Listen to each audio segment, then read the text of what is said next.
अस्सलामुअलैकुम, my name is Mohammad Lukman. इस video में हम देखेंगे हीमेटोपोइसिस।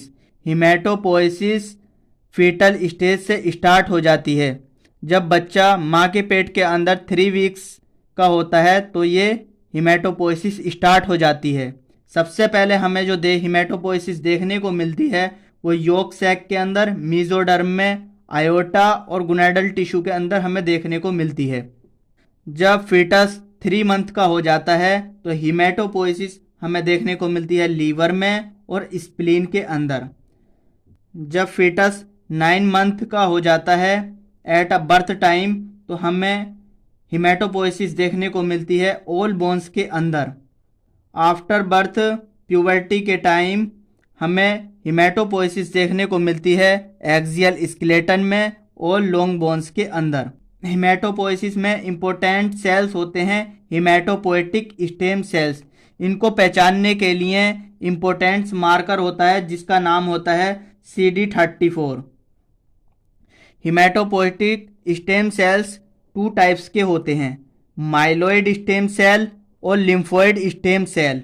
माइलॉइड स्टेम सेल्स साइज में बड़े होते हैं और लिम्फोइड स्टेम सेल्स साइज में छोटे होते हैं। माइलॉइड स्टेम सेल्स के अंदर 3 to 4 न्यूक्लियाई होते हैं और लिम्फोइड स्टेम सेल्स के अंदर 0 से लेके 2 न्यूक्लियाई तक हो सकते हैं। माइलॉइड स्टेम सेल्स के साइटोप्लाज्म में ग्रेन्यूल्स प्रेजेंट होते हैं, लेकिन लिम्फोइड स्टेम सेल्स के साइटोप्लाज्म में ग्रेन्यूल्स नहीं होते। अब बात करते हैं हम हीमेटोपोएटिक स्टेम सेल्स की। जैसे मैंने बताया कि हीमेटोपोएटिक स्टेम सेल्स 2 टाइप्स के होते हैं, माइलॉइड स्टेम सेल्स और lymphoid stem cells. Myeloid stem sales 3 types के सेल्स बनाते हैं, RBC, WBC और प्लेटलेट्स। इसीलिए इसका दूसरा नाम होता है ट्राइलिनियेज स्टेम सेल्स। RBC बनते हैं एरिथ्रोब्लास्ट से और मोनोसाइट बनते हैं मोनोब्लास्ट से और ग्रेनुलोसाइट बनते हैं माइलोब्लास्ट से, जिनमें आते हैं न्यूट्रोफिल्स, एसिनोफिल्स और वेजोफिल्स। और प्लेटलेट्स बनते हैं मेगा कैरियोब्लास्ट से। लिम्फोइड स्टेम सेल से 3 टाइप्स के सेल्स बनते हैं, natural killer cell, T cell और बी सेल। टी सेल जो बनते हैं वो थाइमस के अंदर बनते हैं और बी सेल जो बनते हैं वो बोन मैरो के अंदर बनते हैं। टी सेल्स 2 टाइप्स के होते हैं, टी हेल्पर सेल और टी साइटोटॉक्सिक सेल। अब हम बात करते हैं प्लेटलेट्स की। प्लेटलेट्स के अंदर इम्पोर्टेंट रोल होता है रिकॉम्बिनेंट इंटरल्यूकिन 11 का। ये क्या करता है, ये प्लेटलेट्स के प्रोडक्शन को बढ़ा देता है। एक एग्जांपल लेते हैं हम, जैसे किसी पेशेंट को कैंसर है, उसमें हम कीमोथेरेपी देते हैं जिसकी वजह से बोन मैरो की एक्टिविटी कम हो जाती है। उसमें क्या होता है, बोन मैरो की जब एक्टिविटी कम हो गई तो उसकी वजह से हमें क्या देखने को मिलेगा, ऑल सेल्स कम देखने को मिलेंगे। जैसे कि RBC, WBC, प्लेटलेट्स, सारे के सारे सेल्स कम होंगे, जिसमें हमें प्लेटलेट्स भी कम मिलेंगे देखने को।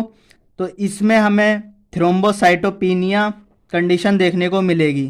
थ्रोम्बोसाइटोपिनिया में हम एक इम्पोर्टेंट ड्रग्स देते हैं जिसका नाम होता है ओप्रिलविकिन। ओप्रिलविकिन क्या है, ओप्रिलविकिन रिकॉम्बिनेंट इंटरल्यूकिन 11 है। ये क्या करती है, ये प्लेटलेट्स के प्रोडक्शन को बढ़ा देती है। अब बात करते हैं हम WBC की। WBC में सेम कि कीमोथेरेपी हमने पेशेंट को दी या रेडियोथेरेपी, तो इसकी वजह से क्या हुआ, बोन मैरो एक्टिविटी कम हो गई, जिसकी वजह से हमें लेस WBC देखने को मिलती है। इसमें इम्पोर्टेंट रोल होता है GCSF का, ग्रेनुलोसाइट क्लोनिक स्टिमुलेटिंग फैक्टर का। और हमारे पास दूसरा रोल होता है GMCSF का, जिसकी फुल फॉर्म होती है granulocyte monocyte clonic stimulating factor. ये दोनों क्या करते हैं, WBC के प्रोडक्शन को बढ़ा देते हैं। फर्स्ट ड्रग होती है हमारे पास फिलग्रास्टिम। फिलग्रास्टिम क्या है, ये एक GCSF है जिसकी फुल फॉर्म होती है ग्रेनुलोसाइट्स क्लोनिक स्टिमुलेटिंग फैक्टर। ये क्या करती है, ये ग्रेनुलोसाइट्स का प्रोडक्शन बढ़ा देती है। दूसरी ड्रग्स होती है हमारे पास सार्गोमोस्टिम। ये क्या है? ये GMCSF है। ये granulocyte monocyte colony stimulating factor है। ये क्या करती है? ये ग्रेनुलोसाइट और मोनोसाइट का दोनों का नंबर बढ़ा देती है। आरबीसी के प्रोडक्शन को बढ़ाने के लिए हमारे पास इम्पोर्टेंट्स हॉर्मोन्स होता है जिसका नाम होता है एरिथ्रोपोएटिन हार्मोन। हीमेटोपोएसिस और एरिथ्रोपोएसिस को देखने के लिए हम इम्पोर्टेंट टेस्ट करते हैं जिसका नाम होता है बोन मैरो एस्पिरेशन और bone marrow biopsy. Bone marrow aspiration कब करते हैं हम? जब हमें देखना हो मॉर्फोलॉजी सेल्स की कैसी है या नंबर ऑफ सेल कितने हैं। इसमें हम इम्पोर्टेंट्स नीडल्स का यूज़ करते हैं जिसका नाम होता है क्लीमा और साला नीडल्स। बोन मैरो बायोप्सी हम कब करते हैं? जब हमें पेशेंट के अंदर देखना हो कि कोई इन्फिल्ट्रेटिव डिसऑर्डर तो नहीं है या मेटास्टेटिक कंपोनेंट्स तो नहीं है या माइलोफाइब्रोसिस तो नहीं है। इसमें इम्पोर्टेंट्स नीडल इस्तेमाल होती हैं ट्राइफाइन नीडल्स और जमशेदी नीडल्स। अब हम बात करते हैं बोन मैरो एग्जामिनेशन हम कहाँ करेंगे।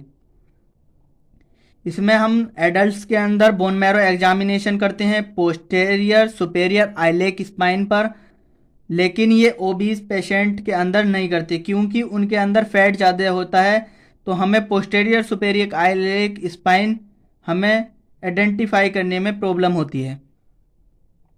ओबीज एडल्ट पेशेंट के अंदर हम एंटेरियर सुपेरियर आइलेक स्पाइन के अंदर करते हैं। इन्फेंट के अंदर अगर 1 साल से कम उम्र का बच्चा है तो उसके अंदर हम जो है एंटेरियर टिबिया के ऊपर हम जो है बोन मैरो एग्जामिनेशन करते हैं। बोन मैरो एग्जामिनेशन के कुछ साइड इफ़ेक्ट होते हैं।